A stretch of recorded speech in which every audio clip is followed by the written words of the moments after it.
Welcome back to the show. There's no telling where we'll go. So come and share a laugh on the Imp and Skizz podcast. Scar, welcome back. I think this is your third time now on the podcast. The first time we had you remote, we had a little tiny, you were our first remote guest. He was our very first one. Yep. We had you on a little tiny monitor. So you were like real small compared to us. And because of that, we decided to get a bigger screen to put like, our what guests were we on. thinking? Yeah. And then we haven't had you back since. But we had you IRL in the same room as us back in San Diego when we had our TwitchCon recap that we did. Yep. And that was nice having you there in person. But we talked about this the first time, I think, that we had Scar on, because Scar is huge into Disney. And we said, like, it would be great to have you on and just share your wealth of knowledge in all things Disney at some point, and here we are. Well, but it's not only that, it's that every time we get to hear you talk about Disney, he dropped it, I knew it was coming. Every time we get to hear you talk about Disney, you always feel like you're on borrowed time, and I hate it. All right. I want you to be Scar. This is the platform to let loose. So thank you for having me on again. This is always super fun. And one small caveat you probably didn't realize is today's actually Disneyland's birthday. July 17th, the day we're recording. It is the 70th anniversary today. Totally. Oh, wait, hold up that hat again. Totally planned that. Totally. Such super fans. We knew. Okay, I was wondering if it had the date old. on there. Leave me alone, and don't even look at my 35th anniversary hat. Oh my gosh! I think I was like, I don't even know if I was old. I was like one. Who knows? How many props does he have? Oh, I've got a lot. I've got books, by the way. I brought books. He's got all sorts of props. He's ready. Look at this. This is, dude, the more props, the better. Scar, we're going to have a lot of fun here and digging in and just letting you roam free on this, because I love it when somebody has so much passion about any sort of subject matter. But to go back to it, let's just rewind all the way. Can you just take us through what began the Disney obsession? Because it's powerful in this one. It's powerful, much powerful. Disneyland, I think, as just kids growing up, my brothers, we went to Disneyland as our vacation. Like every other year or so, our parents would drive down from Northern California to Southern California, and we just loved it. All the brothers got along. We never fought, and we just loved it. And I always thought, once I realized, like, as a kid, like, oh my God, I'm going to need a job at some point. Oh, I don't want to like do all these other jobs. And I realized, like, what's my favorite place? Disneyland. And I'm like, oh, okay, then what do I want to do? I want to drive the monorail, or I want to like, drive the train. And then eventually I started getting a lot of annoying trivia in my brain. And I thought, well, I'm going to be a tour guide. But it wasn't until I got this book that I started dreaming of working in like entertainment. And this book is the behind the scenes of Disneyland and Indiana Jones. And inside of it is models and pictures of all the stuff they used to create the things. And you can see this is a weathered book, because this went to a lot of swim meets. Oh, wow. A lot of swim meets. That has seen a lot of chlorine. Yeah. So that started getting my mind in a spot that I wanted to work at Lucasfilm, making models, or creating the art that inspired the set decorators to create the sets and all of that. And when my cousin was born, I went to Florida to see him with my mom, and my uncle works in that industry a little bit. And he was saying, you know the people who make the parks, right? There's people who do that. And I'm like, I kind of know that. And he's like, yes, they're Imagineers. They create the things. And that little spark right there transformed what I wanted to do with my life. Right then, I was like, okay, I want to be an Imagineer. And I was like, well, I'm going to have to come up with ideas. If I'm going to get hired, I'm going to need ideas. I'm like 9 years old right now. And I'm like, okay, then. So on the way home, I designed not Indiana Jones. I designed an Aladdin ride based on the Indiana Jones ride vehicle. So the Indiana Jones ride vehicle is very unique that it runs on a flat platform, but the vehicle that you would sit on is actuated. So it's like this. So the vehicle is moving straight. Well, this is going like this. So I'm like, okay, all right, well, I could do that with a carpet and create a ride all around the Cave of Wonders. Yeah. Then I was thinking the Jolly Trolley, which was a trolley that went through Toontown at Disneyland in Anaheim. But at Disney World, they had their own version of Toontown, but it was like a county fair. And I was like, they don't have a Jolly Trolley. So on the airplane, I really crudely drew a farm truck that was like going to a county fair. And basically you when it stopped at the station, its tires went down like a cartoon. So the tires like go flat. And then you climb on the back and you sit on crates of chickens that are like clucking, right? And then as it's ready to go, the tires reinflate and you drive forward. And those are like my first two ideas that I designed on the airplane back from Florida. So coming back after my uncle's like, well, that's what they do. And I'm like, well, I guess I'm going to need some ideas. And ever since then, I have storyboarded, I have made models, I have done all those things in those early years to just build up as much knowledge and skills that I could. So the day that I did apply to Imagineering, that I would at least have something to show for myself. And back then, it's not like today. There's not the internet that we have today full of photos and videos and 1,000 resources on, figuring out what Imagineering does, how to apply, how to do what they do. So you kind of had to improv it all. Now you can go on the internet and see 1,000 things they do because they have a social media account and all of that. Back then, it was a little bit more difficult. And one Christmas, I think I was maybe 13 at this point, my aunt got me an online course that was themed entertainment. And it was run by a former Imagineer who eventually left to create his own technology company that creates a lot of tech that goes into the theme parks. So ride control systems, like what opens the doors that you walk through to go to the theater? What system turns on the lights, moves the stage curtain back, and turns on the audio? That's all of his tech in the background that does all that. And he created an online course that just taught people how to do that. And I went through that and I really flushed out my Indiana Jones idea. And at the end of it, he sent me an email and said, hey, how old are you? And I'm like, I can't remember, man. I must have been like, I'm 13. And he goes, he's like, fantastic. Okay. When you were 18, I forgot what age it was. Email me again. My wife still works at WDI and I really want you to get an internship. Wow. And he says, like, I will do my best because of like, I watched you through this whole course.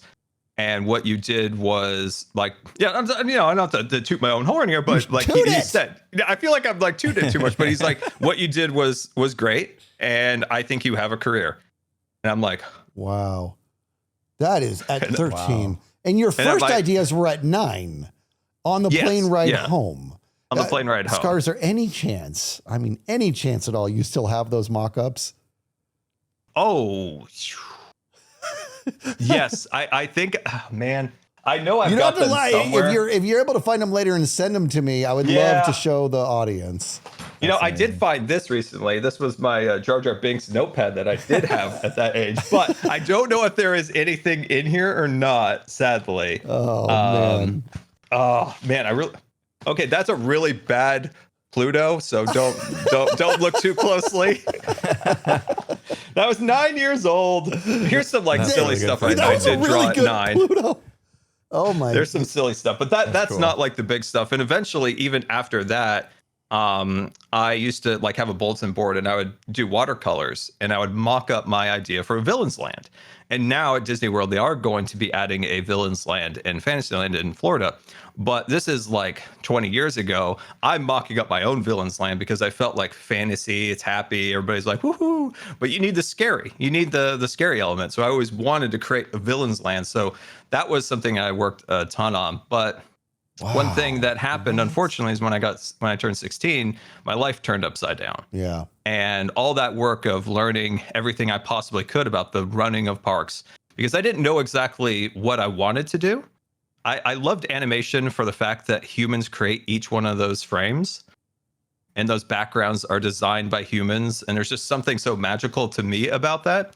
And that was another aspect, is I loved animation, not so much the movies. Interesting. I mean, I like the movies. They're fine. But I love the fact that a human creates them.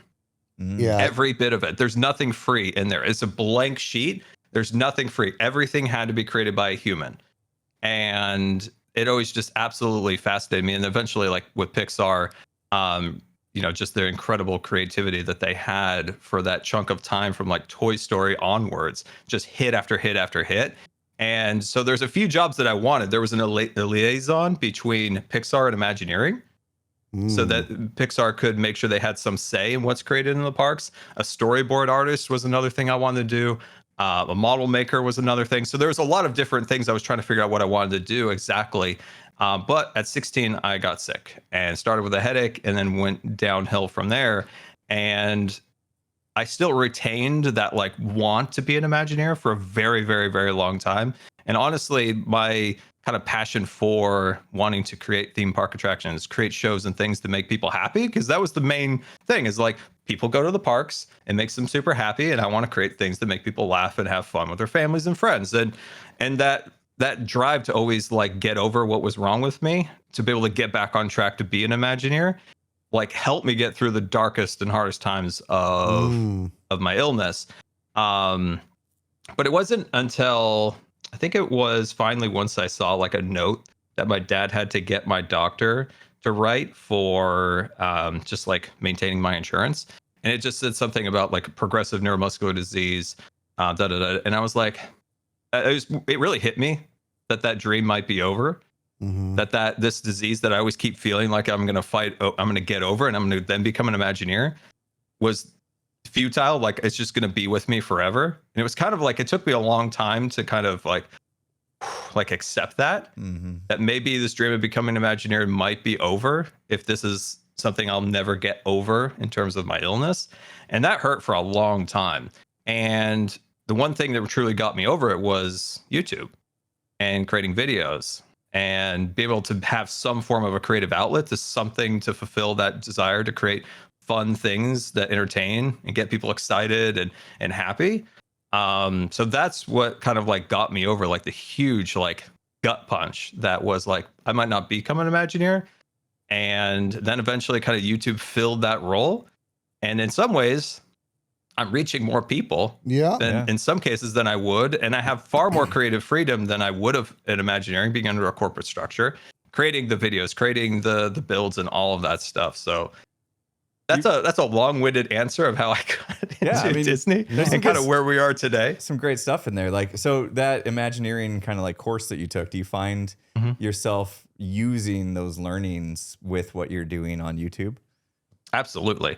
I preach this all the time, and I hope someone ever listens, that what the Imagineers do, what they create, is very similar to what we do, because they're creating a themed environment out of nothing. And we're in Minecraft creating our bases, which are themed endeavors out of nothing. So for instance, Impulse, like you have your cyberpunk city, you're creating a vibe, right? You're creating your buildings, you're creating your roads, your street signs, and all that stuff. That's the same thing Imagineering does. They go in and say, okay, we're going to make an old Western town. We're going to make a sci-fi outpost on a distant planet. And if you listen to how they go about the process of being creative, how they go about telling a story or working their guest, and in our case, a viewer, through the environment they're creating, there's so much you can learn. There's so much. Like you could look into, like, say, the zoo I'm working on. You can see the pathways kind of disintegrate as they go into the next area.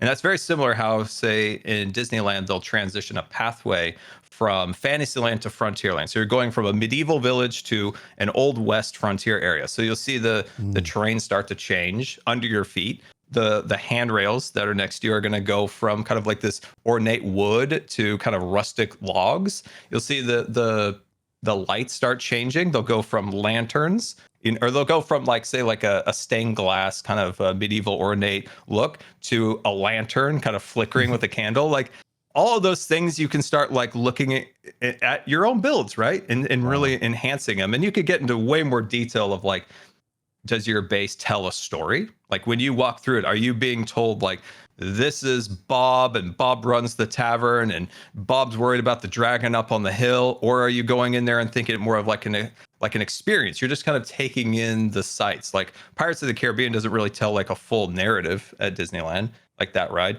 You're more kind of listening to conversations as you float through this scene. Whereas say like, Peter Pan is like a book report. You just follow the story of the movie. So sometimes you can think in your head, like, is this taking somebody by the nose and dragging them through a story through your base? Or are you giving them more of just kind of the surreal experience of kind of seeing all these weird sights? And these are all the weird things that are in my head. It's funny that you used the name Bob in your story there, because I think most of us Here we go. Most of us know your favorite Imagineer ever was Bob Gurr. I shared an office with him in season 9. You did. At your Disneyland's kind of themed build there. Yeah.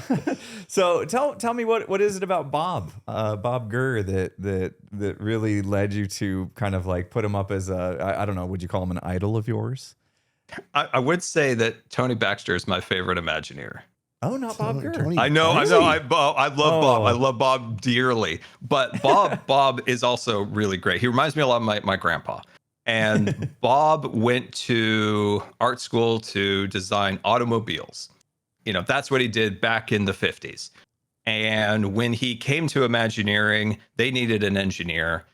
And Bob's like, ho, all right, let me get out my protractor and da-da-da-da. And he became an engineer, and he's designing not the look of things, but he's also designing the mechanics. Like this shirt is the Doom Buggy from the Haunted Mansion. This is the diagram of it, right? Oh, wow. The original design actually was it was for like Journey Through Inner Space. It was an attraction in Tomorrowland that basically shrunk you down to the size of a molecule.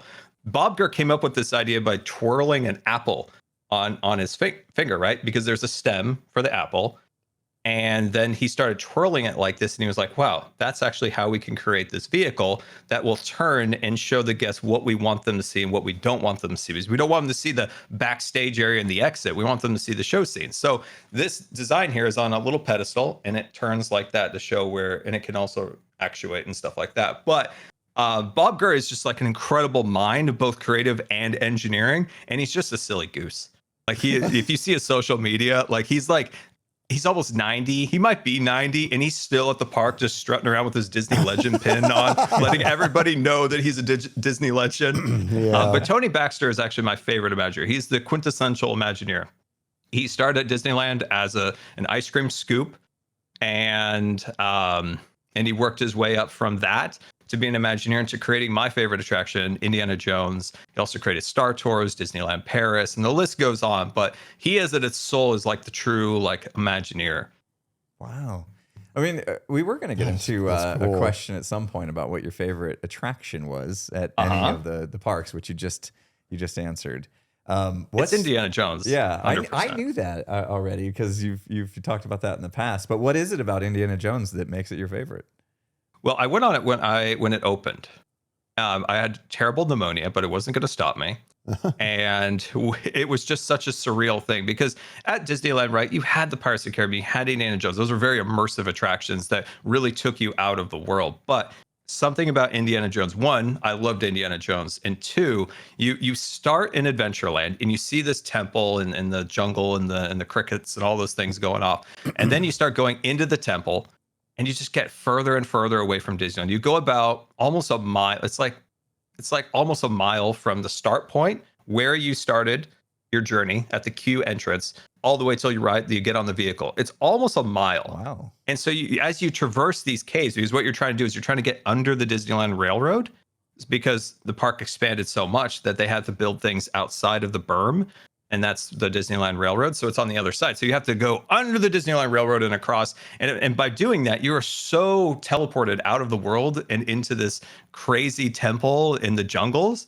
And then the ride is crazy. Like nothing was ever done like that before. It was an enhanced motion vehicle. We talked about that earlier, how it could like move around like that. And there's fire and all this stuff. And I was terrified, but I loved it so dearly. And I remember getting off it. I had like just calluses like ripped in my hands because I was like that on there.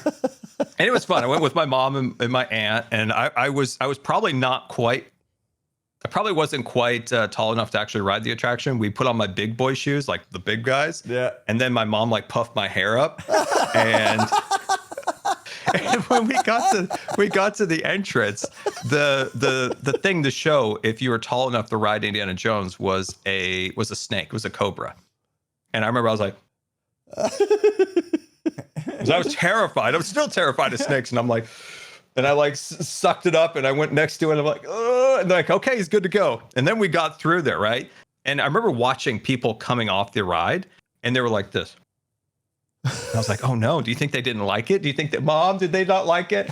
Because everyone was so like blown away because there's nothing ever done like that before.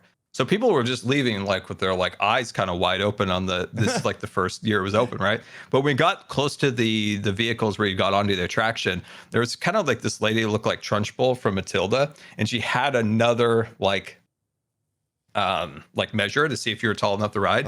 And she was just like, this is glaring at me. And I'm like, and she didn't get me. And I got right past her. I was like, oh, if I remember right, that ride, did it only have just a like seatbelt? And that was it, just a over the waist seatbelt. So yeah, I could see why people might be a little freaked out. And then obviously, if you've ever been on it, like the thing you remember most is the boulder, right? Yeah, the boulder part. That's typically what most people remember about that ride, which was like a super scary part because you weren't sure if it was just gonna fall on you. How much fun? Do you want to know a fun trivia for that? Yes. Okay. Do you think okay, you're in your vehicle, you stop. Indiana Jones is hanging from a rope above you as an animatronic, sounding nothing like Indiana Jones. And then there's the boulder and it's rolling towards you. Yep. Okay. What's moving in that scene? All right. Let me think. This is a great question. What's moving? He wouldn't ask us if it was the boulder moving. Right. So I guess the terrain under the boulder is moving. So the walls move. Oh. The walls move. The boulder is just rolling. Oh, it's just rolling never in actually, a static position. I remember thinking it was absolutely coming towards me. Yeah. And it's such a great illusion. Wow. Such a great illusion. And back then when you actually were in the attraction, you're leaving the station and you're going in, there are 3 doors. There's oh man, I'm gonna mess this up. There's like a gold door where it's like Mara, the god of the temple, is gonna give you riches beyond your wildest dreams, or knowledge, or look into the future, right? And they used to have this. The room used to move, right? Because there really is only one tunnel that the vehicle can actually travel on, but they made it look like there's 3 different doors you can go through. But the room would move like this to make it look like you're going to the far right or far left or down the middle. Oh. But unfortunately, that room's been broken for like 15 years and it's just static. Is Indiana Jones, is that an attraction that's still in action today? Yes. Yeah. It's always breaking down. Most times. That's what I was going to say. But you get about a 50-50 chance if you're at the park of it actually running. All right. I don't know if you'll be able to answer this one, Scar, but when these rides break down, how is it that somebody knows that they broke down? And what I mean by that is it's not always there's a bunch of people stuck in the ride somewhere. It's like are there some sort of fail safes or sensors that they have in these to alert them that it's not at 100% safety right now? We need to look into it. Yes, there are incredible systems that make these attractions very safe. We could talk about deaths in the park. Yeah. But anyway, you got to think of this way. These are like, we can go dark. You got to think of these attractions as industrial machines that are prettied up. Because at the end of the day, these are massive machines that if somebody's in the wrong position, they will be killed. Yeah. It's like a massive factory just full of crazy engineering things that also look like Mickey Mouse. Oh, everybody. Because like an animatronic, like if its arms moving like this and it comes across here, it's not going to stop. Like a human, like your hand's going to hit and it's going to stop. These aren't going to stop. This is just going to whack you and like crack your skull. Yeah. Or the vehicles are massive and you get outside the vehicle. Is there going to be like sensors on the ground that detect you putting your foot there? Are there going to be, like pressure sensitive floors that'll shut the attraction down if you get out of it? There's little sensors. There's so many new things that I probably don't know because I feel like I'm 10 years behind on everything. But yeah, there are if say a pivotal animatronic, at least in the old days, if a pivotal animatronic for a show scene went down, the whole ride would close and they would cycle it. They would get everybody off. Nowadays, they've been seeming to just let the attractions go with some animatronic, just like not moving correctly. Like that's so frustrating because it's such bad show, and that goes against like the idea of putting on a good show. But that's the way it is today, it seems. But there are a million things that'll go off if a vehicle is not in the right zone and it goes outside of its zone. If I don't know, there are so many systems that detect things in the attraction and will shut the attraction down and either have to evacuate everybody off the vehicles or just cycle the vehicles, everybody off of it. Wow. They're very safe. You're more likely to get killed by a toaster than a Disney attraction, but they also are incredibly dangerous, that they take it pretty serious. And that's why there's so many like safety restraints these days. You know, in the old days, say the People Mover, sad it's gone. There used to be no cage around you, and somebody got off once and they fell off the track and died. Or the Matterhorn back in the 80s, people would stand up. This happened once where somebody got decapitated by standing up, got their head cut off because, you know, the vehicle is going, you know, down this tube, and they thought, ooh, I'm going to stand up on the surfboard. Ooh. Oh. And, you know, they lost the head. Whoa. Jeez.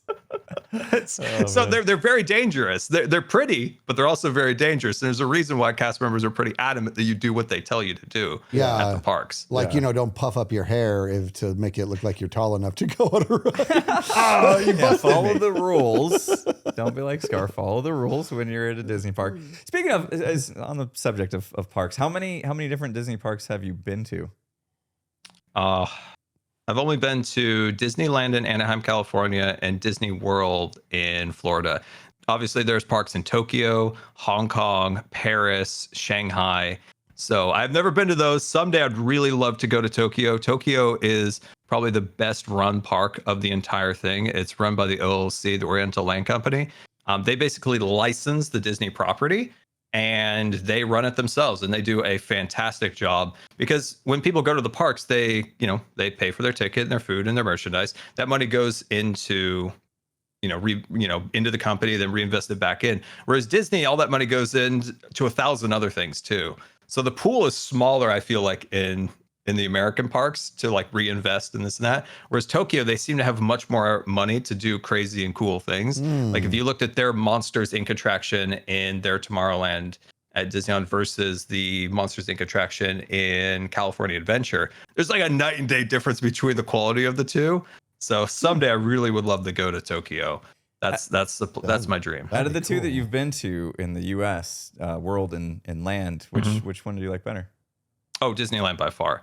Disneyland has more attractions than Disney World, and it's far more, in my opinion, more accessible. That's another thing that really like kept my love of Disney going through the years, was that Disney really does work hard to make their attractions accessible by making sure the queues are wide enough to get through. To some vehicles you can even roll your wheelchair onto.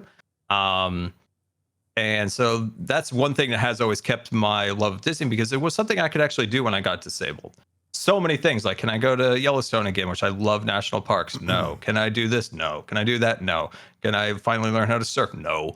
But what I could do is go to Disneyland.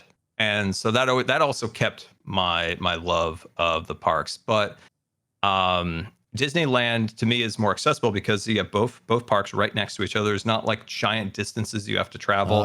And it's also the original park. And there is like a spirit to Disneyland that you just can't seem to find in the other parks. As great as they are, there's just something special about the parks. You can really feel how much history has been in the parks, from the celebrities, kings, presidents, all the families that have went on their trips there. There's some kind of like feeling that Disneyland has that's special, and especially certain areas of the park, you can just feel it there.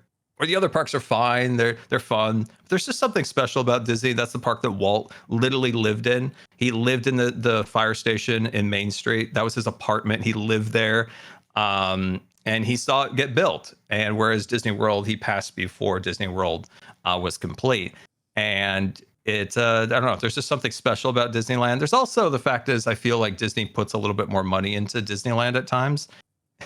So people don't believe this, but when you look at the park, like the finishes of the park, like the brickwork and this different details like that, are so much better at Disneyland than Disney World. And you're going to have a great time at Disney World. You're going to have a great time at Disneyland. I just see those details because my idea of a job was always to create those things. So I'm like more fascinated on those little details, which I love about Disneyland. You know, I was at, I want to say it was Disneyland. It may have been Disney World. This particular story I don't quite recall, but I remember this moment I had where I was like, there's so much more magic to this entire arena that I never saw coming. I was in a gift shop / like museum where they have the cells and stuff like that. And yeah, and Disneyana. What's that? The Disneyana? Is that what it's called? See, I wouldn't. That's unbelievable. He's like, was Margaret there? Was she working that day? Was Margaret there? I was, but I went towards the back and I was just looking at different items that, you could buy or whatever, just kind of winding down a little bit. And then I look and there's this display case, and over to the right of the display case is like this opening. And I kind of go over, I'm like, what's back here? Is there like more merchandise? And I'm like, you can walk back here. And I walk back there and there's this, like, not a door, but like almost like where a door should be. And I walk through it, and all of a sudden I'm in this room the size of an airplane hangar. And I'm like, what is this? And there's people everywhere. And I'm like, what is this? And I walk in, I grab my wife, and I'm like, come here with me. So we go in there, and I go walking around, and it's this entirely new exhibit, or not new, but new to me, a different exhibit where it's all based on art. So they have the things where you kind of crank the thing and like the animation, so a bunch of still pictures on a rotary thing, and it goes and it looks like it's moving. And then they had art classes and then all this stuff. And I'm like, would I have not have known this if I didn't look behind this shelf? Now, for the record, there was an actual entrance to this place that was like, you went through the exit. I went there, must have gone, but the exit, went into this, like, but it wasn't a gift shop attached to it. It wasn't like, it was like, maybe I did go through the exit, but it was like that the Animation Academy and the animation building at California Adventure outputs into a shop. That's a little tactic. A lot of attractions will outlet into a shop. Yeah. So a kid's like, I want the blaster from Midway Mania, and the parents like, oh, fine. I went through the exit. That must have been what it was. Yeah. But it wasn't like the super obvious. Even when I was in that place, looking back at where I just come through, nothing clear about that being an exit. That's what I think twisted me up. As I was like, this is just a hole in the wall that I went through, and I whatever.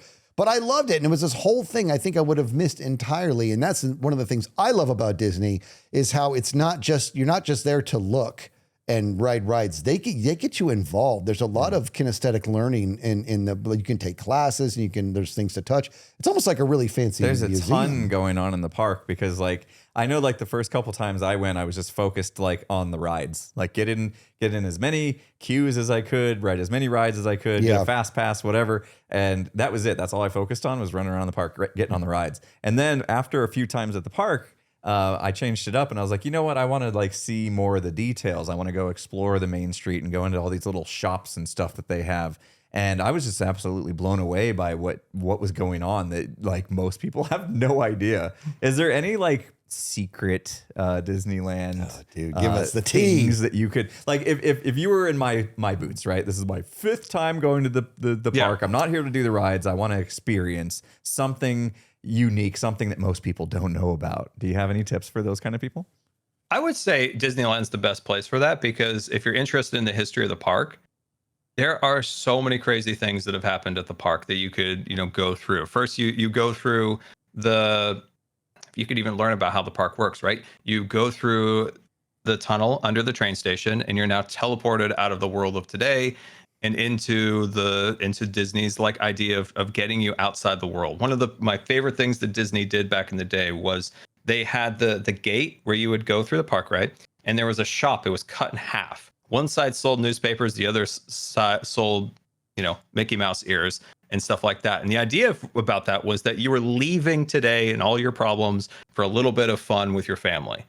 And so as you go through, you can start, like, if you want to like see the park in a different light, you can start seeing that. You go through the tunnel, right? All the buildings are at full scale. And as you work your way down Main Street, the buildings become smaller and smaller to create like forced perspective. And you could also see how when you first go through the train station, you go in, you see the lights in the what do they call it? Central Plaza or whatever it is in that area are electric lights. And as you get further down Main Street, they become gas lights. As you kind of like get a little deeper in, and you get to the hub, right? And the hub is like a hub and spokes, right? You have Adventureland, Frontierland, Fantasyland, Tomorrowland in its original inception, but now it has New Orleans, Toontown, Galaxy's Edge. But that central point was designed that way so people could always find their way. It's the waypoint of the park. If you go back into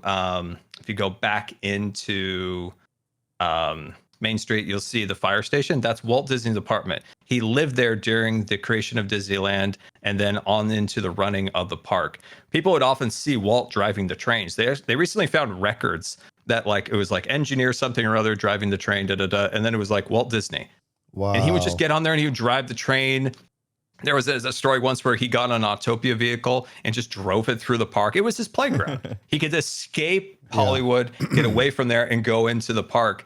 So just fun things. What other fun things? If you go into, I'm trying to think. If you go to Disney World in particular, at the Polynesian Resort, there's a room that I forgot what Beatle it was, but the Beatle, the band, right, signed the contract to dissolve the Beatles in that room. So when people go by, they look at that room. Or there was the speech where "I'm not a crook" from Nixon was that took place in the Contemporary Resort at Disney World. And there's lots of things like that you can find. You can also see where there's lots of celebrities over time, kings, like through photos and stuff like that. But one detail I think is often like overlooked is how attractions evolve over time from their conception. So what I love about looking back at the history of the parks, the history of animation, is it has so many parallels, especially if you're in a creative field like us. We're in hermitcraft. We are very creative. That is our lifeblood, and creativity is very finicky, and it can just dissolve in front of us very quickly. If you're just doing something physical, it's just like, oh, I got to get my boulder up. But if you're trying to be creative, that's much different. You're fighting like forces you can't really control. Those can just disappear. So one thing I love about Disney or animation is really understanding like what makes a creative organization, what starts it, what sustains it, and what kills it. And if I were ever give anybody any advice for anything to watch, and you're not just watching this because, it's just a Disney thing, but there's a lot of creative value in it, is a documentary on Disney called The Boys. It's about the Sherman Brothers. You probably don't know the name, but you definitely know the music. There's another film called Waking Sleeping Beauty, and it's about how Disney revived the animation studio that had just been fledgling ever since Walt Disney passed. This is a documentary about how it was brought back, and that's how we got Mermaid, Lion King, Aladdin, Beauty and the Beast. And it's a story of how they brought the studio back up and how it failed again. And I think it's anybody who's going to a creative field can learn a lot from those things, because you just push away all the Disney and just look at creatives being creative and what inspires people and what brings them down. That's one point I really wanted to make, because I think there's so much value in understanding what a creative organization does to maintain and what it does to destroy creativity within it. And I think everybody like us or people out there, you can always find like value in those documentaries about like what brought it up and what brought it down. What's an example of something that it does to destroy creativity within it? In the studio, a lot of times it becomes you have a hit. A big one is when you have a hit. Mm-hmm. The executives want to do it over and over and over again, but they don't lay the foundation for it. They just assume that now you had a hit, now you're going to have 1,000 hits after that, and it doesn't matter. You just got to keep churning, churn, and then it becomes the executives now so invested in making sure you can get a hit after hit after hit. They're going to start meddling now, and somebody who doesn't have a creative background is starting to say like, "Hey, maybe we're going to make Woody be a bully and a bad guy." And the people at Pixar are like, that's not the story we're trying to tell. No. I really think like he needs to be a bad guy. And all these little things start to like interfere. Also, ego's a big one. Somebody's a part of this big production over here, and now they think they're infallible, that everything they say is God. So there's lots of little things that you can start saying like, ooh, I want to avoid that with my own like way I'm doing things, or work on avoiding that in the group of whatever it is, like a creative organization creating something. There are so many little interesting parallels to just everybody's lives that you can learn from this. If you just strip away, Scar going on about Disney, there is some like really cool stuff to be had in those documentaries, because you see like the original from Snow White up until Jungle Book. Then the studio kind of goes down a little bit. Not that they didn't make great stuff. It just wasn't to the same caliber. And then they hit Mermaid, and then they go into Beauty and the Beast, Aladdin, Lion King, and then start going down. Not that Hunchback was a bad movie, it just wasn't quite the same as The Lion King. And then you get down to Home on the Range, and then we lost the plot. And then we start kicking it back up again. We start kicking it back up again with the studio when they start releasing Tangled, Frozen, Zootopia, and stuff like that. So you can kind of see these cool little ebbs and flows of the studio. And there's a lot to learn in those instances. This is a documentary, what brought you're it up saying? and what brought it down. Yeah, it's called Waking Sleeping Beauty. It's on Disney Plus, and The Boys, about the Sherman brothers. It's a really great documentary on creativity, because you had, on one hand, a very stoic, very rigid brother, and these were songwriters, and then one that was very boisterous and crazy. One went to the war and saw some horrific things in World War II, and one was in the army, but he was in the band stateside. And you have this guy that's very optimistic and boisterous, and you have the one that's a little bit more solemn, and that's how you get Feed the Birds.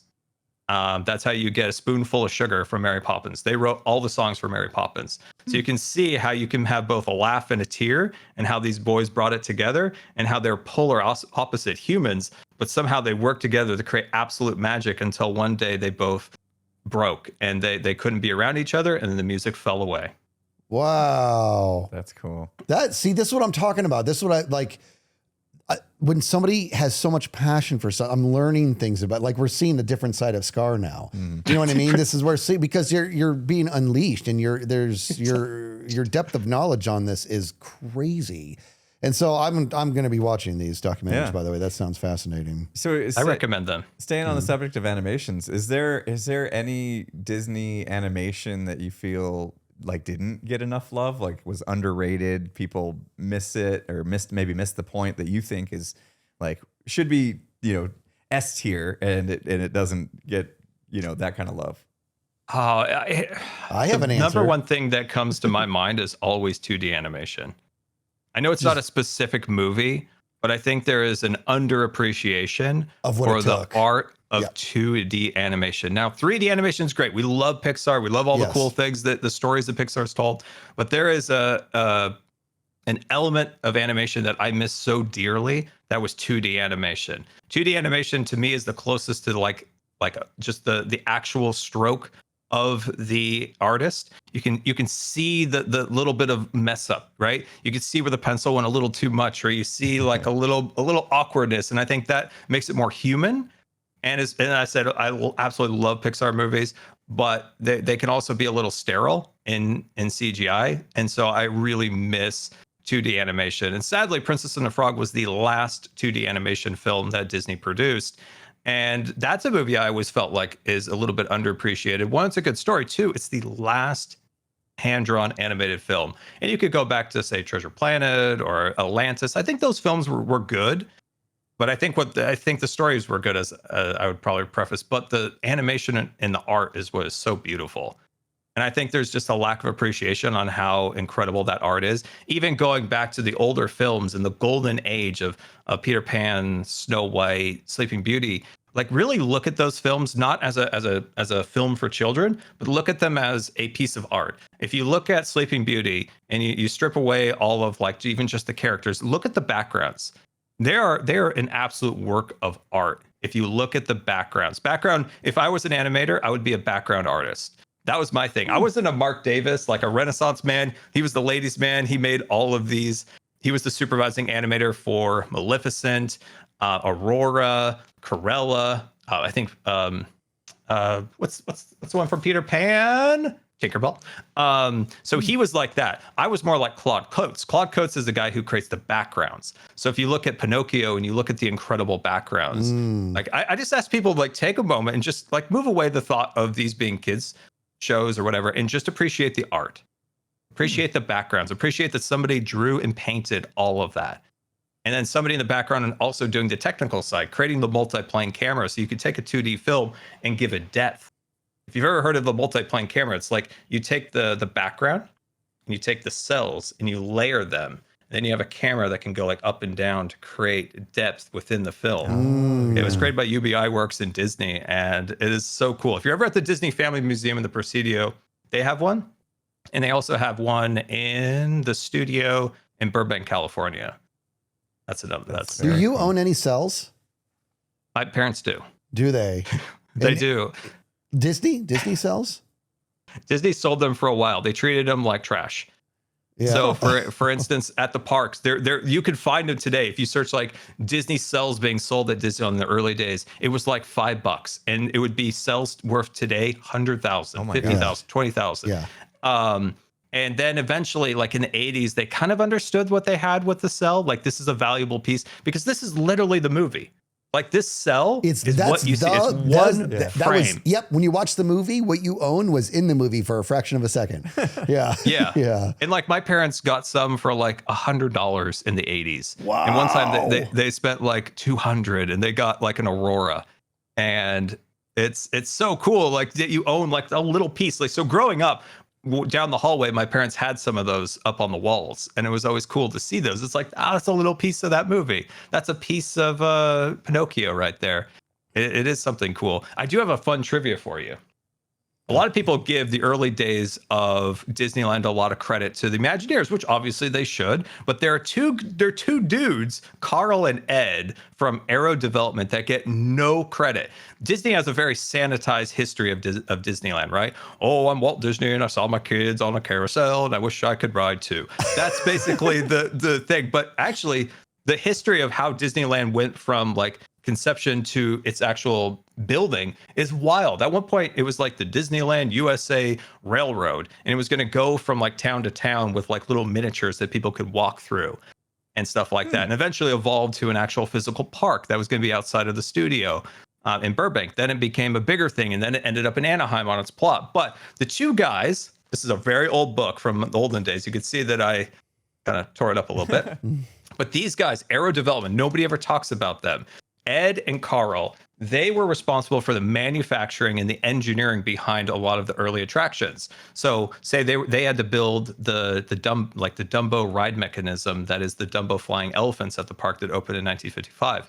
And then eventually they're with Bob Gurr making the first tubular steel roller coaster, which eventually became the Matterhorn at Disneyland, which is still open today somehow with spit and duct tape. That thing is still standing. But they designed that. So it's like cool. There's a lot of cool stuff if you dig a little deeper into it. And so those guys are basically responsible for the engineering of the underpinnings of Disneyland. And, you know, Disneyland might say like, oh, we built the trains and this and that at the studio in Burbank. But in reality, most of it was designed by Ed and Carl at Aero Development, which is, they get no credit, absolutely nothing. Aero Development then went on to make it to about 2000, around the early 2000s, and then it closed down. But they were who were responsible for so many incredible attractions. They were who brought back the looping roller coaster. In the olden days, in the carnival times, looping roller coasters used to like break people's necks. They would make it as perfect circle as possible. They developed a teardrop design so that you don't get that whiplash when you go through a loop. And they brought that to like Six Flags and stuff like that. That's Carl and Ed. Just a fun little trivia for people. Wow. They designed a lot of like really cool stuff.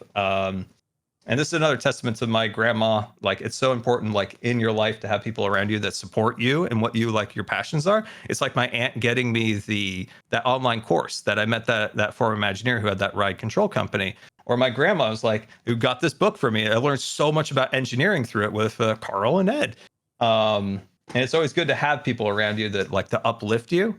And it goes back to like creativity is like groups and stuff like that. It's so important to have people around you that see like your strengths, your passions or whatever, and then try to like push you in those directions or help fuel you creatively in those areas. See, and that the juxtaposition of that, having people around you who their investment is in the you. And when somebody has a creative aspect to them, much like yourself and these Imagineers and everything, you, like you're saying, you need people who are invested in the you. Whereas before, when you compare it to from an executive dynamic, they're all about how much can we squeeze out of this? Let's rinse and repeat. And that's what starts to crush that creative spirit, because creativity is not about rinse and repeat. Honestly, almost every wonderful thing was, I don't want to say a flash in the pan, but it stood on its own two legs. And when I think about the old ones, Scar, that's why I asked you about those cells, because as a kid, I remember being at Disneyland, seeing those cells, learning what they were, and being blown away that somebody just drew this one, and then they drew the next one that was a tenth of a second later, and then they drew this one that was it's like that the discipline and the passion that they must have had to see these projects through is mind blowing to me. And maybe it's because I've probably been a little ADD my whole life, but I'm like, how can anybody be that focused to do and the quality? And I didn't even think to look at the backgrounds and appreciate it on that. Yeah, level. I want to like go back and watch all the movies Me now too. and just focus on the backgrounds so I can have that same appreciation. Yeah, that Scar has. I mean, 75 years is a long time for a company to continue to like reinvent itself and stay as popular with the Disney magic that they've had. What do you think over the last 75 years has been the reason for the continued success? And what do you think's been like the biggest change that's happened since 1955 to when the opening of the park happened to what they're inventing and what they're creating now in expansions and stuff? He's got a prop props for everything. I love it. Oh my gosh. Okay, perfect. This is great. I wish I could get stuff off my wall, but that would be dangerous. So Don't hurt yourself. one of the things that, and this is a quote that I also hate, I love and hate at the same time, is that Disney will never be complete, because a lot of times the executives will use that to justify change that people don't actually want for cost-cutting reasons. It's a great saying that Disney will never be complete as long as there's imagination left in the world, but it's a great quote. It was probably written by Marty Sklar, not Disney, but anyway.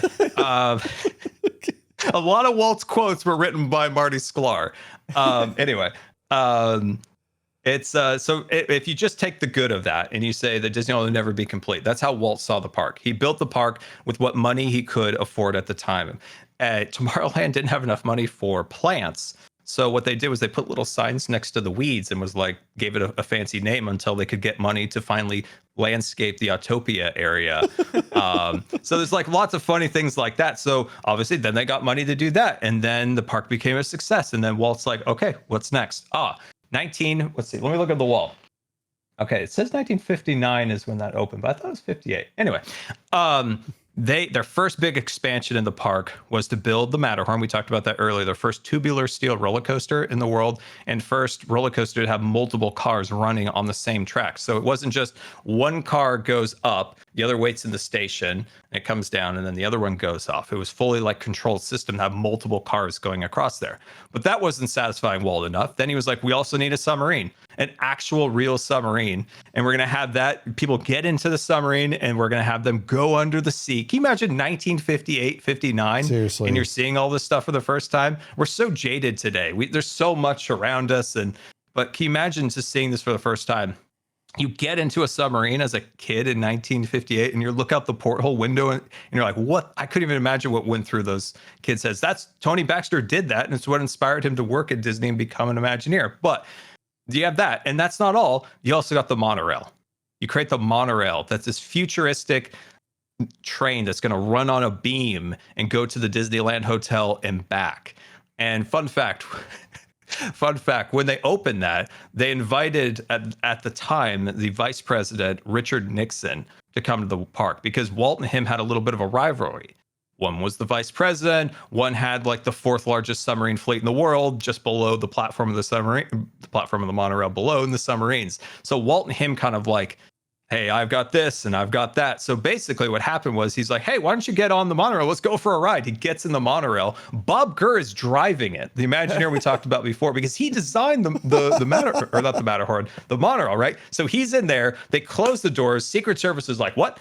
And it takes off. And Bob Gurr and Walt Disney kidnapped the Vice President of the United States for like 5 minutes. That's fantastic. As they took off, and there's video of the Secret Service like running, trying to get onto it as it takes off, and they go across, and like the whole time, like Bob Gurr's biting his fingernails because the whole thing is like smoking and there's problems all over the place. Oh my gosh. But it makes it back to the station. But that's just a fun little aside. But you see how the park's constantly evolved. In this big expansion, they add a submarine ride, the monorail, the Matterhorn. And then all of a sudden they're like, well, what's next? Audio animatronics. You create the Tiki Room. The Tiki Room started as just a dinner show. If you're familiar in Adventureland, there's a show with talking birds and the Tiki Room where the birds sing and the flowers group.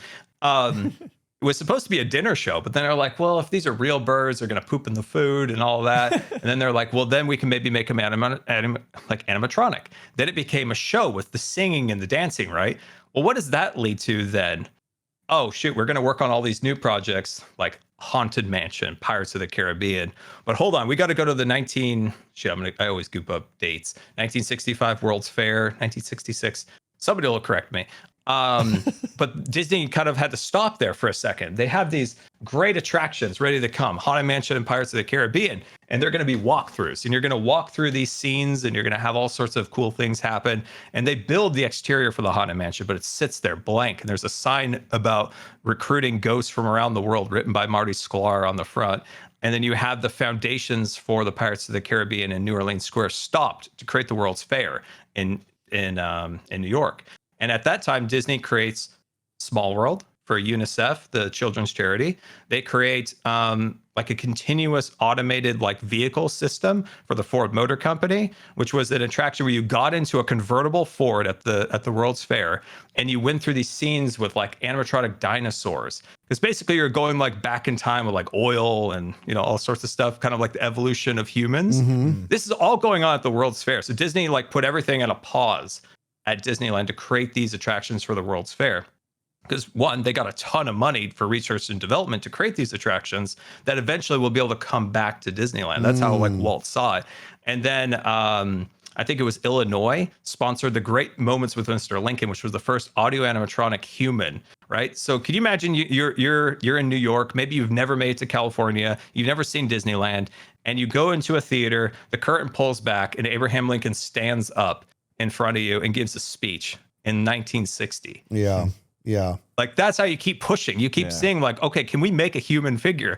Maybe we don't make the hydraulic fluid red, so when it spurts out, it doesn't look like blood. We make it clear. That happened at one point. And then It's a Small World. You get Mary Blair involved, Walt's personal favorite artist, and you create this incredible sets that is It's a Small World. People give Small World a lot of grief, but Small World's actually a really beautiful attraction. Because it's about like all kids are the same, all kids should be treated, well, and all that stuff. That's the whole point of Small World. Like it's a small world after all. And you have the Sherman Brothers create the song, It's a Small World. And Small World originally wasn't supposed to be like, it's a small world. It was supposed to be more of a hymn. It was like, it's a small world. Like it's supposed to be a little bit more of like really make you kind of feel almost a little sad, emotions. Yeah. And then eventually they kind of had to jazz it up. It's a small world. But people give it a lot of grief, but it's actually a really beautiful attraction when you look at it. Like, don't look at the kids, yakking or whatever. Just really like feel like, oh, this is like a really great message. That's why it was for UNICEF. And then they created for GE at the World's Fair, they created the Carousel of Progress. So you sit down in a theater and you watch progress in front of you. So you sit down and you rotate around a circle and you start like pre-industrial revolution and you go all the way to today. And you see all these little animatronics along the way. So you start in, pre-electricity. Then you get electricity. And then you get a TV. And then you get a video game system and all this stuff. And eventually they took all this stuff that they got out of the World's Fair and brought it to Disneyland and eventually used it at Disney World. So they created audio animatronics. They created these ride systems that eventually become the People Mover. And then when they get back, like, well, now we have all these new systems. Say, for instance, you have the Small World attraction. It's a boat. People get on the boat and they went through an attraction and they saw the kids singing and they're like, remember how we were going to build that Pirates of the Caribbean ride? It was supposed to be a walk-through wax museum. Well, all of a sudden, why don't we make this an attraction that you actually get onto a boat and you go through this incredible attraction, one of the greatest theme park attractions ever created. And the same goes for the Haunted Mansion. It was supposed to be a walkthrough, and that's when they used a lot of those ride systems that they created for the World's Fair to create the Omnimover system, which is the system that the Haunted Mansion runs off, this continuous chain of vehicles that never stops. You get on and you get off. The ride system never ends. And you can see how the innovation just keeps coming, right? And then there are times when lapses of creativity. That's when, say, a visionary leader dies. When Walt Disney died, Walt Disney's not somebody who's animating and making all the jokes and all that stuff, but he's the glue that brings those people together. And I think sometimes people assign too much credit and too little credit to him in all the wrong ways, because Walt's somebody who has a vision and he gets all the people in the right room to create that vision. He's not there tinkering with the wires and soldering the cables, but he has a vision and he brings the people together. So I always think that Walt gets too much credit and not enough credit in the right spots. But when he passed, the Haunted Mansion was the first attraction that really didn't get finished with his vision. And you had two diametrically opposed people. You had Mark Davis, the ladies' man, who created all the great like characters throughout time, like in the Disney films. And you had Claude Coates, the background designer. Claude Coates wanted scary. Mark Davis wanted humor in the Haunted Mansion. And these two collided. And without somebody like Walt to say yes, no, or whatever, they just kind of like mashed it all together. And I do think, as much as I love the Haunted Mansion, I do think if Walt had a guiding hand through its development, I think it would have been even better attraction than it is today. Because what happened was these two like diametrically opposed people. They're like, I want scary and I want humor scary, and they kind of went like that. Still made one of my personal favorite attractions. But I often wonder like what it would have been with his guiding hand throughout its process. Because if you on the attraction, the first half of it's scary. You know, you got the stretching room, you've got the spookiness. And then once you go through the seance scene, it becomes a lot more silly once you get to the graveyard and there's, grim grinning ghosts out to socialize. It's still a great attraction, but you could kind of see that guiding hand got pulled away. And then over time, like it actually, Imagineering kind of had a pretty dull time for a little while. They did build Space Mountain, they did build Thunder Mountain, which are great attractions. But it wasn't until Michael Eisner took over in the 80s and him and Frank Wells that really like thought, okay, this park is getting somewhat irrelevant these days. We need to really juice it up, right? And that's when Tony Baxter was like, we need to appeal to the stories of today, the stories that kids today are excited about. And that was Indiana Jones, Star Wars, I mean.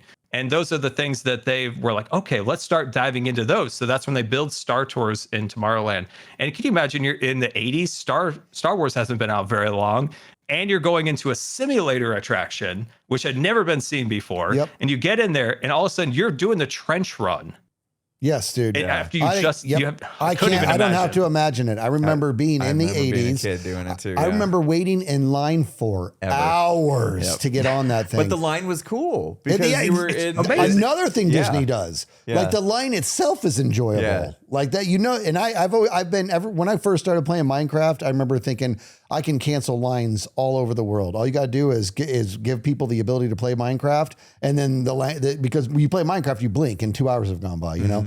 But in those lines, they had a similar idea: keep them distracted, keep them entertained, and I remember enjoying that. And then next thing you know, I'm on Star Tours, which, for the record, I didn't know what to expect. I actually didn't know what to expect. I was a young kid, and I get on this thing, and it starts doing its thing, and I'm feeling like, why do I feel like I'm leaning backwards? I didn't know this thing was going to move the way it was. And I felt like I was absolutely experiencing what they were trying to get me to experience. And I remember, okay, go embarrassment here. I was really enjoying what it was. I had my hands on the sides of the seat, and I was pretending I was controlling guns and stuff. I did 100% did that too. Did you? 100%, yeah. Good old Captain Rex in the cockpit here. This is my first flight. But you can see like how that appealed to both of you, right? Yep. That's how they stayed relevant. They realized like, okay, we need to appeal to the younger generation, and Star Wars was it. Indiana Jones.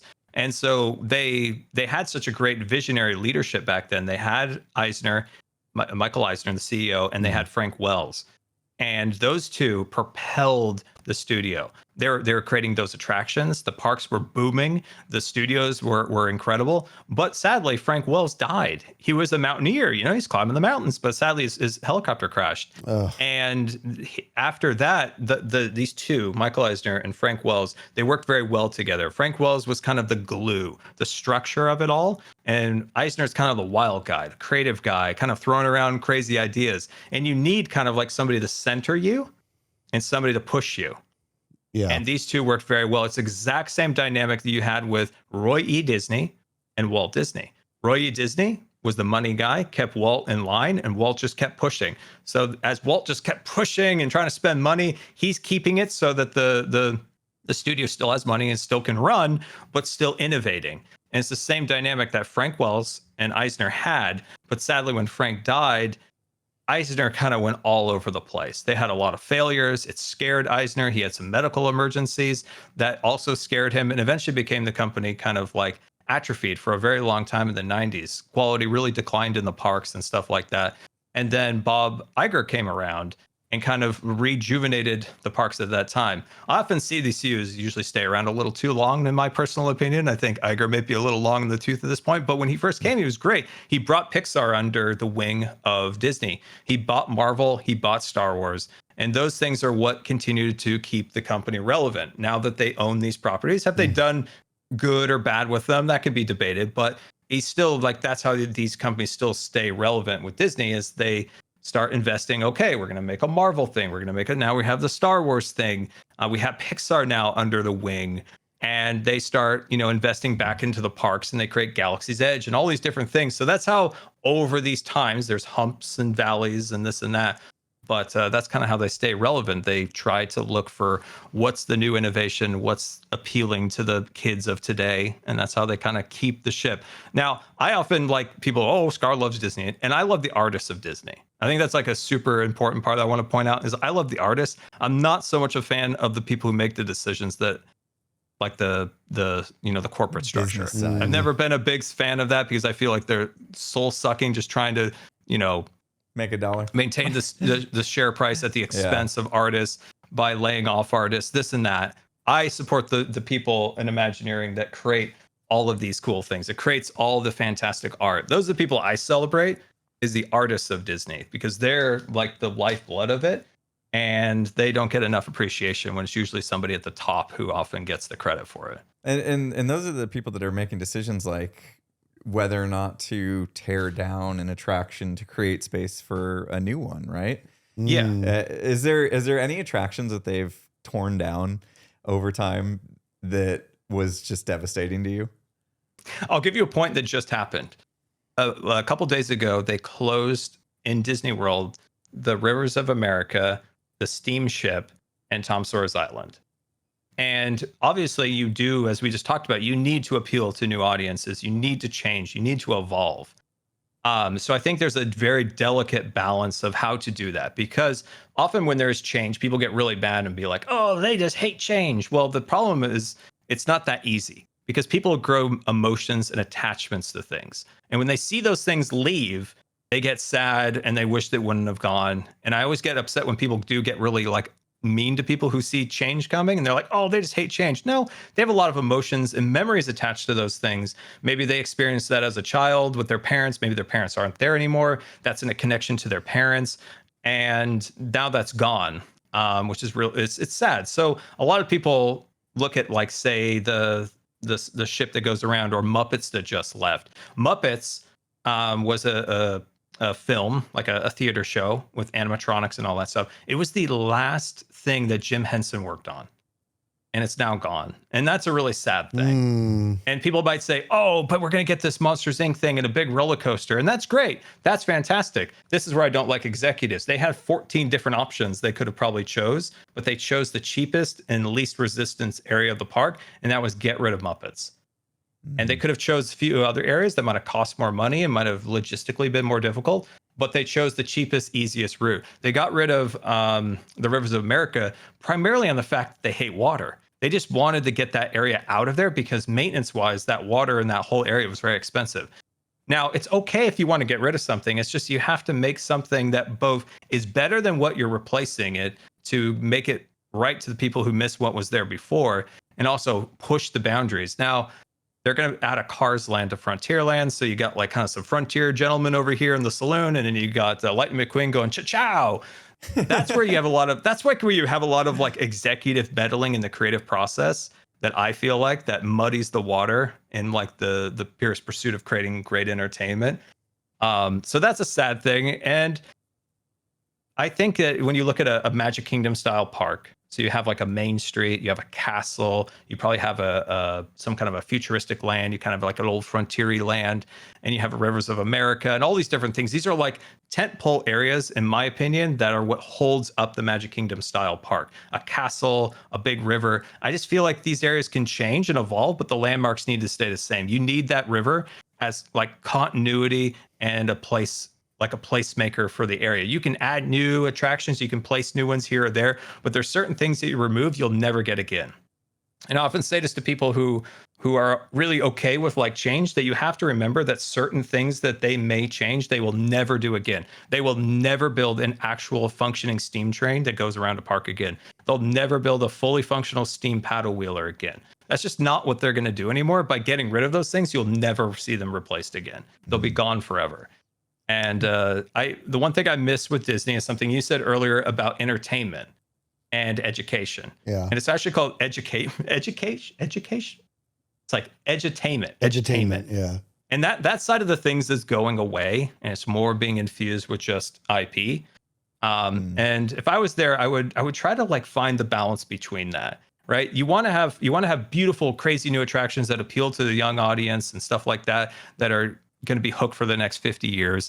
But you also want to retain the smaller, peaceful attractions like the paddle wheeler. When Disneyland was built, it was built to be a place that the whole family could enjoy, not just the teenagers who enjoy that one roller coaster that they put in that one land. It was designed for everyone. So when you build a land and when you create something new in a park, you have to realize that you're building something for kids. You're building something for teenagers, you're building something for middle-aged people, you're building something for the elderly, you're building stuff for people who are disabled too. And so when you build something, you often say, oh, nobody rode the Mark Twain. Yeah, well, grandma rode the Mark Twain and she loved it. That's like, exactly. So when they tear these things down, is it just kaput? If they tear it down, it's gone? Or are they, is there some sort of like museum graveyard of past attractions and stuff like that? Like they take in, it almost feels like they should pick it up and like create a history park. Yes. You know what I mean? Yes, of the old stuff. Yeah. But is this stuff just gone? I was one thing I designed when I was on a ventilator. I designed the Disney Attraction History Museum with like all old ride vehicles, like preserved and placed in displays that people could go through and see Journey through the inner space, see the Hall of Aluminum, experience aluminum for the first time. Because in the 50s, like people are like, whoa, aluminum, that's super cool. Yeah. So you can see it. But Disney does, for its credit, have one of the greatest archives in the world for like a company or an organization. They preserve so much of their history and treat it with like absolute reverence. I think it was like Dave Smith who started it, and so they do have like a really good archives. They just don't have a way of showing it. That's why I really think they should have that museum that I designed way back in the day. Yeah. For what we know of, it's most likely they'll just dismantle their paddle wheeler and it will go away, sadly. But when I think of an attraction, when I think of creating a land, you have to satisfy the family. You have to have a fun, exciting attraction for the kids. You have to have something a little bit slower, a little bit more enjoyable for older people, disabled people. It's why when Galaxy's Edge opened, they had 2 great attractions, but they got rid of the third. And the third was supposed to be a slower attraction that kind of walked you through the park on the back of like a Star Wars creature. And that's a great attraction for older people or disabled people who can't go on the wild and crazy rides. And it's something I missed the parks had was the quieter areas. You had the exciting Thunder Mountain, but you also had the paddle wheeler. And I think Disney World will miss the simplicity and the calmness. And as much as Universal is fantastic, they're more about like big, crazy rides everywhere. And Disneyland had that edutainment aspect. They had the quieter areas of the park that you could go and kind of chill. Like sometimes we got to chill. Yeah. You can have the fun and the crazy, and we got to chill. Yeah, that's where the magic happens. That's, it's, I imagine it's, the answer is probably no. Well, it's got to be yes from a mathematical standpoint, but how long do you think it would take, Scar, to experience Disneyland and actually see it all? Because I'll be honest, when I haven't been to Disneyland in a while, and when I go, by the time it's done, I'm like aware, I probably experienced about 3 to 4% of what this park has to offer. And I'm talking about everything. So like if somebody wanted to get from beginning to end and experience everything, what is that, like a month-long journey? If you wanted to see everything, it would probably take you 5 to 6 days. Yeah. Because you also have to account for how crowded the parks are these days, how complicated the parks are these days. That's why I haven't been in since the last time was 2019. It's just so complicated now. Yeah. Like you got to get the reservations and the genies and the magic times and the hula and the crazy times. It's why I haven't been for a while, because it's so complicated. But it would probably take you about 5 days, I would assume, with the crowd levels and just to see everything. That's seeing the shows. That's going to maybe the improv bands that play and things along those lines. signs in places and all the attractions. Because you got to think, like, if you want to do the Grand Circle tour of the park, you got to wait maybe 10 minutes for the train. It's about 20 minutes all the way across, and then getting off. You want to go on Pirates of the Caribbean, might be a 30-minute queue. The attraction is like 15 plus minutes long, and you can see how that starts adding up. Yeah, quick. Yeah. And that's why you need that extra time. And I mean, can imagine going to every single shop that's offered. Right. You know what I mean? Like, it's always been this thing I wanted to do, buy one little thing from every single shop. And that in itself would probably take all day. And you would be broke. And I would be broke. That's right. That's right. Yeah. One thing, an appreciation to people like the guys who created the parks. You know, you have so many incredible people, like the old like legends of the parks. So like, if you're ever interested in the history of how it was created, go back and learn about somebody named Mark Davis. We talked about him earlier. Mary Blair, Ex Nitencio. And you look back at all of these like incredible, or Herbert Ryman, one of the greatest artists. And you see like these people, to get the skill sets they had, lived incredible lives. Like Herbert Ryman, he traveled with a circus to do paintings, because they commissioned him to do like oil paintings of circuses, and he went there with years with them, and he traveled through Asia through the 30s and ended up like creating all the original artwork for Disneyland. Or like Sam McKim was a child actor, became one of the greatest artists at Disney, who like designed all the incredible art that was for the parks and stuff like that. So like, or you can learn a lot of like perseverance. Like Mark Davis grew up during the Depression. He didn't have any art supplies. He had nothing. What he had was a butcher shop next door that he went and they gave him little bits of paper. And in his fireplace, he took charcoal, shaved them down into little pencils. And that's how Mark Davis became, you know, this incredible artist that like, you know, created all of these scenes for the Pirates of the Caribbean, was the lead animator for all these things. They have such amazing lives. Like if you want to learn about some of these people, they're really fascinating, the old Imagineers. They lived incredible lives. Super inspiring. It really is. Yeah. Here's a question. Okay. I know part of me was like, do I really want to bring this up? It might be a good kind of a closeout question, but I've always wondered, because I guess I assumed it's true, but I didn't do any research. Did Walt Disney really freeze himself when he died? Is that real, or is that just lore I never looked into properly? So this is lore that I've heard that I've never been able to confirm, that Walt left a reel for his animators, telling him something or other, what he wanted to go from, you know, what to move on to. I don't know if that was ever true or not. But one thing I do know, and I was told this, is there was a prankster. His name was Ward Kimball, and he was an animator who never liked the parks. He never wanted to deal with the parks. He was all about animation, just a silly goose of a man. Supposedly started the rumor that Walt was frozen as a joke, and it spawned outwards from there. That's what I was told. Okay. That is what I was that makes told. more sense, actually. Well, it does. And that because Walt was like a futurist, right? He was always thinking to the future, so it kind of fit that vibe a little bit. Yeah. And so yeah, that's where I have heard that it came from, was the silly goose Ward Kimball, who has a train named after him at Disneyland. There's a train, the Ward Kimball, one of the trains that goes around the park. Yeah. He started that rumor after Walt died as a joke, because he was a silly goose. Because he was a silly goose. Oh, man. Scar, I view you as an ambassador for Disney.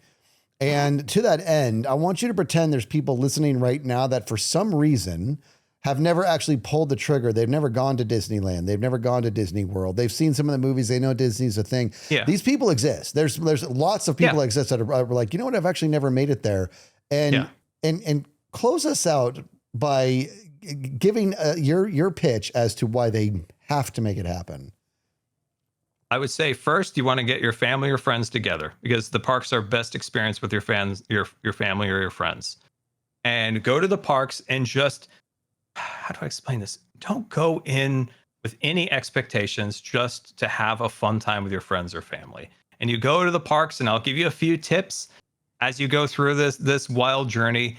Is when you get to the parks, get there at rope drop. You get there at the beginning of the park. Yes, you're gonna have to wake up early. That's fine. You spend enough money. I think you can wake up early. Okay, so you're gonna get there, right? And you're gonna hit the big rides, right? You're gonna try to get on the Indiana Jones, the Space Mountain, the Thunder Mountain, the Rise of the Resistance, right? And by 12 o'clock, you're gonna go and you're gonna get something to eat. And then what you're gonna do is you're gonna go back to your hotel. You're going to rest. Oh. You're going to rest for about 2 to 3 hours. And then you're going to come back just as the sun is starting to set. And all the people who were there during the hottest time of the day are all sweaty and crabby. You're refreshed and ready to go. And then you might see the parade come through. And, it's going to be a little bit crowded. But as the night goes on, it's going to get quieter and quieter to the point where you're going to stay up because you spent all that money. You're going to stay to the closing. And you're going to get on all these rides that you otherwise would have if you just went at that middle section. So many people get there at 12 o'clock, and maybe they have kids and it's hard to get them going. That's perfectly understandable. Yeah. But if you can get them up like my parents did, it was you're getting up at the crack of dawn and we're going to bed at 2 a.m. But we're gonna skip that middle part where everybody gets crabby in the heat. And you're gonna be in there in the morning and you're gonna be there at night. And you're going to have the absolute best time because Disneyland in the day is very different from the Disneyland at night. Disneyland at night is even more magical with the lights and all of that going on. Thunder Mountain's way more crazy at night than it is in the day. So that's a Scar tip is you got to avoid that hot time in the middle. Yeah. And that's where you nap. That's where you rest. That's where you swim in the pool. That is smart. You're right. I've actually left Disneyland at 3 p.m. because I was just exhausted. I had already done 20,000 steps. My feet were hurting, and it was hot, and everything he's talking about. And had just done that after lunch, go back to the hotel or whatever, and chill, and come back. We would have got the whole night show and everything. That's super smart. Yeah, that is, because if I ever have when we would get to the night show, I'm falling asleep on my feet. Yeah. I'm exhausted. This is actually a really good shout right there. Yeah, it's those 3 hours in the middle of the day that you just rest, go in a pool, something or other. You'll have a great time. Now, if you're there for just the day, I can see why that might not work, but that's why we always plan if you're going to go for the day, at least have a hotel for the night or whatever. Is that way you can just rest, you can chill, and then you come back at night, and it's so magical at night. It's the best time, especially because you might have Phantasmic going, or you might have the parades going or the fireworks. That's the best time to get on the rides because everybody's just sitting there doing nothing, watching a show, when you can get on Pirates, you could get on Indiana Jones with very little weight. That's awesome. Good advice. I want to go to Disneyland again now. I've been 5 times in my life, and I want to go again. And that's the thing, is that my wife is huge Disney, and I've just not done her a service on this because I'm always like, yeah, well, let them open, let the rush happen. We'll show up later and then we'll go home. Or that's stupid. I like what he's saying. I should have done right by her and just gone rope drop to lights out. We'll double date me, my wife, you and your wife, and we'll go and we'll do it right. We'll do it exactly the way Scar said. And I was gonna say because my bucket list item is to do this with Scar as well. Scar's like, me too, please, can I come? Yeah, yes. 100%, 100 billion percent. That way Scar. we catch everything. Scar knows everything. I know. Look over there. That's so that. much. Look over there. That's that. Yeah, you'll be our tour guide. Yes, dude. God, I've got another prop. This is my last book I want to show you guys. This book is what got me through my teenager child. This was when I got this was just the, I don't know, I can't even think of the right word. I was gonna call the Bible. I didn't want to insult anybody, but this is my thing. This is what inspired me so much. This is full of art and so cool. Incredible stuff. And I often when people ask why are you so why do you love Disney stuff? It's because the parks are full of incredible artwork. Oh my God. And That's beautiful. This stuff is so beautiful and gets zero appreciation half the time because it's just it's Disney, it's for the kids. But you saw that artwork. It's incredible. Or if you're a graphic designer, look at these signs. Oh yeah. And you can learn so much because they're so full of whimsy and fun.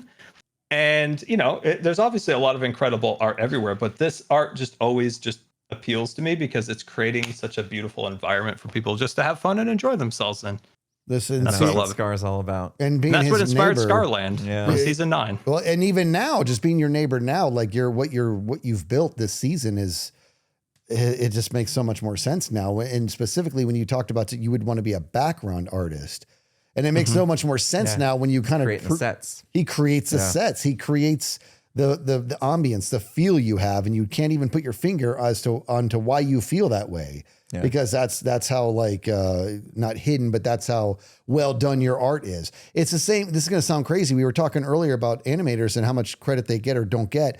When I look at a Pixar movie, right? There's something so different about what they make when you look at like DreamWorks. And I'm not knocking DreamWorks, but you look at other studios that do these types of films or whatever. The movie Bugs Life and Ants were kind of the same movie, but they weren't. One was colossally better. Bugs Life was colossally better than Ants. And why? I don't know. Because they appeal to all the emotions. For every tear, there needs to be a laugh. I might have dyslexiated that up. It might have been for every laugh, there needs to be a tear. But that was Walt Disney saying, you can't have all the laughs. You have to have emotion attached to it. Yeah. There has to be a tear. That's why so many movies are so sad, like Bambi. Nemo. It's like they tug at a lot of like emotional heartstrings, and a lot of times other things might just like we're gonna make it funny, and he's gonna be bouncy, and he's gonna be red, and you know like. But a lot of times at the purest form of why a lot of the good Disney films are the way they are is because they tap into multiple emotions. You're not wrong. They take you on that journey. You if it's all highs, then the highs become the normal. Yeah. You have to experience the up and down. You need the dark to appreciate the light. Yeah. I hate I hate that truth, but it is an absolute truth. Yeah. And to bring it full circle. Bring it full circle. Do it.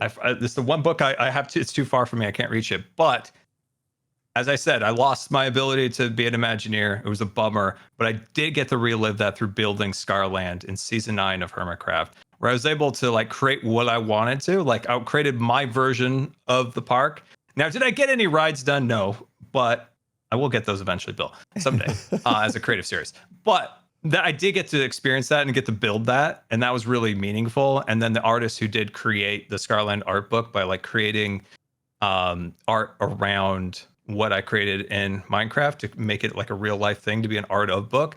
So I got to live that dream in a way through building Scarland and then seeing the art book. So it did all come like full circle eventually. Yeah, and that makes me feel, because when we had you on the show the first time a couple of years ago, we talked about this and the some of this. We didn't get to go into this much depth, obviously, but the Imagineer part, I remember my heart breaking hearing, the story of it. And I was like, well, YouTube benefited because of this and all that. So we're glad to have you here. But the fact that you were able to exercise that in Hermitcraft is so massive. But it also, I don't know, maybe I'm delusional and I'm going to stay here. I don't think the days are done. I don't think that it's that being an Imagineer for Disney specifically is off the table for you. I don't know why I'm that way. I'm not buying it. Your brain is working too well. It's still too creative. It still has too much passion. And my brain is just like, I'm not willing to close the door on it. I just can't do it. And I know I get to be in the comfy of the couch over here, but it's my thing is like, I don't know if you're resolved to, it's not going to be a thing for you. That's your business. But my brain's like, I don't know. I just can't shut the door on it. I appreciate the optimism. I like it. Yeah. I don't know. Maybe it was a great, big, beautiful tomorrow. Yeah. Anyone from Disney watching or listening, give them a call. Yeah, because you're missing out on ideas, but they can't have too much of them. Have them from us because we need them for Hermitcraft. Yeah, we need it for Hermitcraft. Scar, we really appreciate you giving us your time. Yes, sharing dude. your that was a blast. I enjoyed it.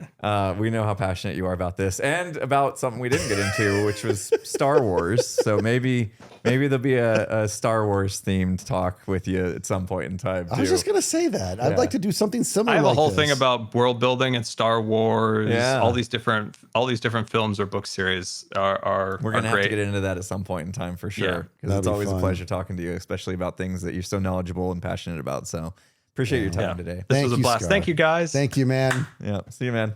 We'll see you later.